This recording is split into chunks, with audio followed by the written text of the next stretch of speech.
You know the drill, right? Reduce, reuse, recycle. We've heard it a million times. But what if it's not really enough? What if the whole system, the very way we make and use things, is just broken? Well, today, we're going to dive into a pretty radical idea that goes way beyond your recycling bin. It's called the circular economy. And it's basically a plan to redesign our entire world, from the phone in your pocket to the food on your plate. And really, it all kicks off with this. A simple but incredibly powerful question from a 5-year-old. I mean, this just cuts right through all the noise, doesn't it? He perfectly captured this deep anxiety we all have. We're creating this tsunami of trash, and we're literally running out of space. This question gets to the very heart of why the old way of doing things just isn't working anymore. So this slide really lays out the choice we're facing. On the left, you've got the linear model. Think of it like a one-way street, straight from the factory to the landfill. It's how we've done things for, well, centuries. But on the right, you see the circular model. It's a continuous loop, where ideally, nothing is wasted. It's a completely different way of thinking about, well, everything. Okay, let's really dig into the problem here. Our entire global economy is basically built like a giant conveyor belt, and it was designed from the very beginning with one final stop in mind: the dump. This is the system we're all living in right now. Take, make, and dispose. It's a model that was built on the idea that there's an endless supply of cheap materials, and it relies on this sneaky little concept called planned obsolescence. You know what I'm talking about, right? That phone that magically starts to feel sluggish right before the new model drops. Yeah, that's not an accident. That is a deliberate design choice to get you to buy the next new thing. But what if we could bend that conveyor belt into a perfect circle? Let's switch gears and talk about the solution. Let's break down what a circular economy actually is. And let's get one thing straight. This is about so much more than just recycling. A real circular economy is built on 3 simple but seriously powerful principles. First, you design waste and pollution out from the very beginning. Second, you keep products and materials in use for as long as you possibly can.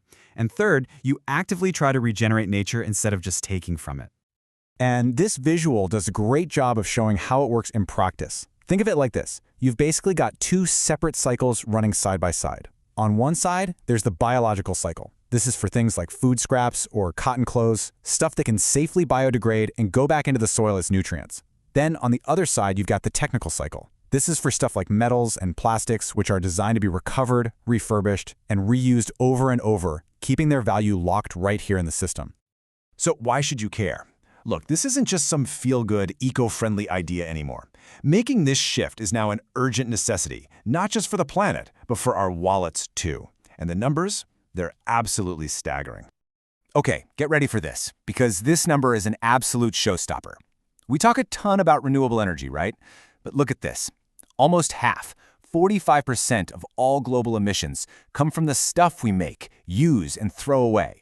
That means we cannot solve climate change with solar panels alone. We have to change our stuff.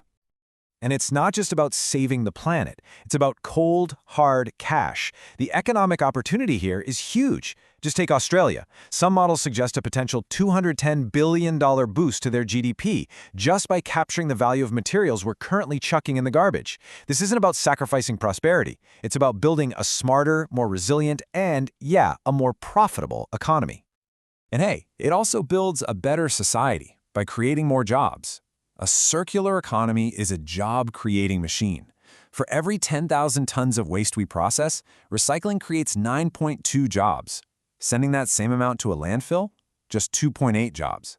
That is more than 3 times the employment, creating all these new roles in repair, refurbishment, and remanufacturing. Okay, so this all sounds great in theory, right? But is anyone actually doing it?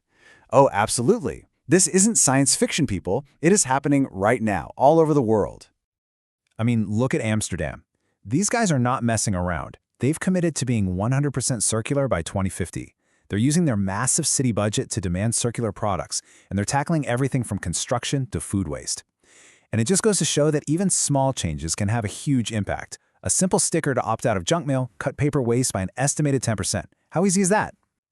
But it's not just the big cities. Down in Bega Valley, Australia, there's a small egg business that moves its mobile chicken coops onto a dairy farmer's land, so the chickens, they eat the weeds and fertilize the soil, which makes the pasture better for the cows. It's this perfect, small-scale example of a virtuous circle, where the waste from one business becomes a valuable resource for another. Everyone wins. But here's the thing. For every one of these awesome success stories, there's a huge but. Making this shift is not easy. And this quote from the founder of a sustainable clothing company, man, it just captures the frustration perfectly.